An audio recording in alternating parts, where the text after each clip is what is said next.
આપણે એક દર્દી દાખલ થયેલા હતા 27 તારીખના રોજ ડિમ્પલબેન ધર્મેન્દ્રભાઈ બોબારુ કે જેમને માસિકની તકલીફ હતી. એને પહેલા એક વખત બતાવવા આવેલા મહિના દિવસ પહેલા.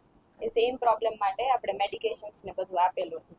પેશન્ટને કમ્પ્લેનમાં રિલીવ ના થયું ને પેશન્ટ એક બે જગ્યાએ બતાવીને બી આવે. એટલે પેશન્ટને આપણે સમજાવેલું કે ભાઈ આવી રીતે છે બરાબર, તકલીફમાં રાહત નથી થતી તો એનો લાસ્ટ ઓપ્શન આપણે ઓપરેશન કરવાનું થશે બરાબર. ને ઓપરેશન મતલબ બીજી જગ્યાએ જ્યાં ગયા હતા ત્યાં બી એવી જ રીતે સમજાવેલું હતું. 27 તારીખના સાંજના પેશન્ટ દાખલ થયું, 28 તારીખે આપણે ઓપરેશન કરેલું બરાબર. દર્દીને આપણે કન્સેન્ટના ભાગરૂપે બધું સમજાવેલું હતું કે શું છે, શું ઓપરેશન છે, કેવી રીતે કરવાનું છે, શું શું જરૂર પડી શકે બરાબર. ઓપરેશન 28 તારીખે કર્યું આપણે. ઓપરેશન પછી બી સગાને બધું સમજાવેલું કે ભાઈ આવી રીતે છે ઓપરેશન પછી બરાબર. ઓપરેશન પછી દર્દીને સ્ટેબલ હતું એટલે આપણે એમને વોર્ડમાં શિફ્ટ કર્યું. વોર્ડમાં બી આપણે 2 વખત રાઉન્ડ લેવા ગયા ત્યારે બી પેશન્ટ જોયું, પેશન્ટ કોન્શિયસ જ હતું ને એકદમ વાઇટલી સ્ટેબલ હતું. બીજે દિવસે એટલે કે 29 તારીખે અચાનક જ સવારે એમને શ્વાસ લેવામાં તકલીફ થઈ અને નાડીના ધબકારા વધવા માંડ્યા.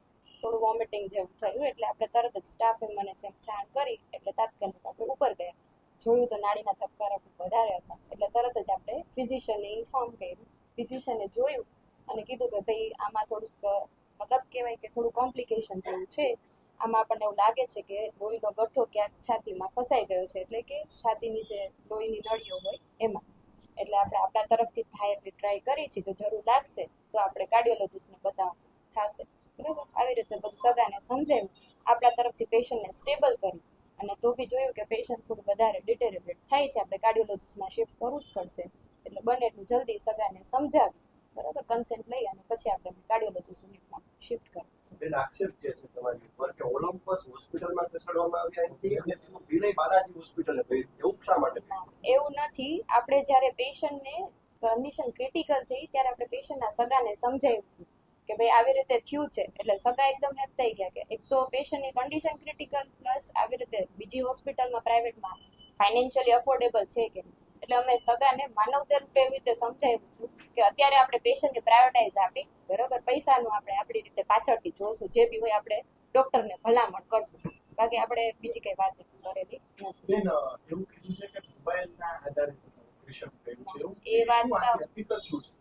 એ વાત સાવ ખોટી છે. આપણે ખાલી સગાને એવી રીતે સમજાવેલ છે કે જ્યારે ઓપરેશન પહેલા અમે કન્સેન્ટ લેતા હોય કે જો આમાં જરૂર જણાય તો અમને બીજા ડૉક્ટરનો બી ઓપિનિયન લેવો પડે.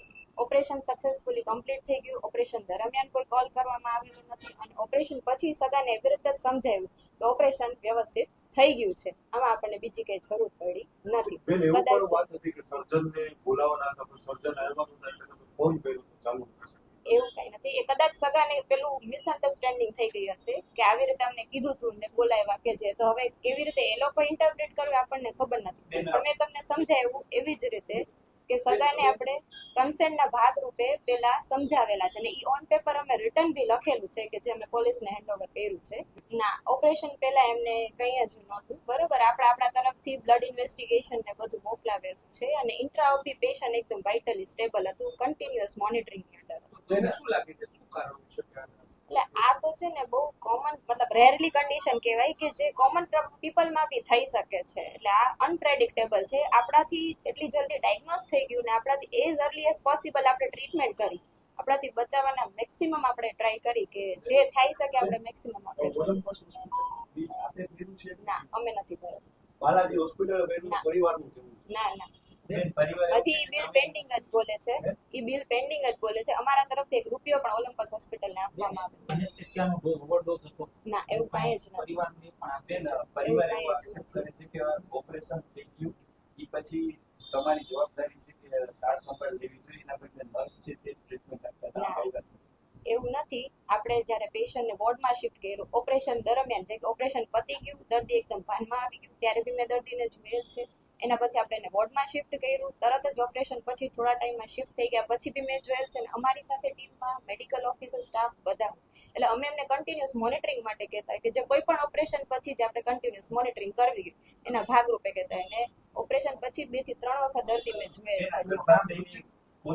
બેનનું શું છે મેડિકલની ભાષામાં કઈ રીતે જુઓ છો, કયા કારણે મૃત્યુ થયું છે? એટલે એ રીઝન તો આપણે ના કહી શકીએ, તો પીએમ રિપોર્ટ ને બધું આવે એના પછી જ કહી શકીએ. અમે ખાલી એક સસ્પેક્ટ કરી શકીએ કે આ રીઝન હોઈ શકે, અમે કન્ફર્મ ના આપી શકીએ કે Suspect. શું હોઈ શકે. બેન, આ ગર્ભાશયની કોથળીનું જે ઓપરેશન હોય એ સામાન્ય ઓપરેશન કહેવાય. એમાં દર્દીની જાનદારી એ વસ્તુ થોડી ના, એટલે આ ગર્ભાશયની ઓપરેશન કોથળીનું ઓપરેશન છે બહુ કોમનલી થતું હોય છે, પણ એમને જે વસ્તુ થઈ છે ને એ રેરેસ્ટમાં રેસ્ટ, એટલે આપણે જે ઓપરેશન કરેલું ને એનું 0.5 થી 0.9% ચાન્સીસ છે કે એમાં કોમ્પ્લિકેશન ના, ઓપરેશનની કોઈ જ એરર તમારી પર કરે તો કારણ શું?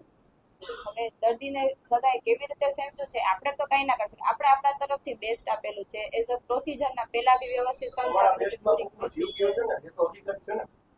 એના માટે આપણને દુઃખ છે, પણ આપણે એના કારણભૂત નથી બન્યા. બરોબર, દર્દીની બધાની તાસીર અલગ અલગ હોય. બરોબર, કોનું બોડી કેવી રીતે રિસ્પોન્ડ કરે છે આપણને નથી ખબર. પોલીસ ફરિયાદ કરવામાં આવી છે અત્યારે, તમે તૈયાર છો? તમારી પર આક્ષેપ લાગ્યા છે, જો ગુનો સાબિત થશે તો જેલ ભોગવવા તૈયાર છો? એટલે આપણે જે બી છે આપણે પોલીસને હેન્ડઓવર કરી દીધું છે. આગળ કોર્ટ ને પોલીસ વાળા નક્કી કરશે. આપણે આપણા તરફથી ખોટા નથી, આપણે બધા ડોક્યુમેન્ટેશન થી લઈને બધું આપણે તમે handover કીધું કરી દર્દીની દીધું છે. તાસીર ઉપર જ તમે તો લોહીના બધા રિપોર્ટ કરેલા. આ વસ્તુ જે એમને થયેલું છે એ અનપ્રેડિક્ટેબલ છે, અત્યારે કોઈને બી થઈ શકે છે.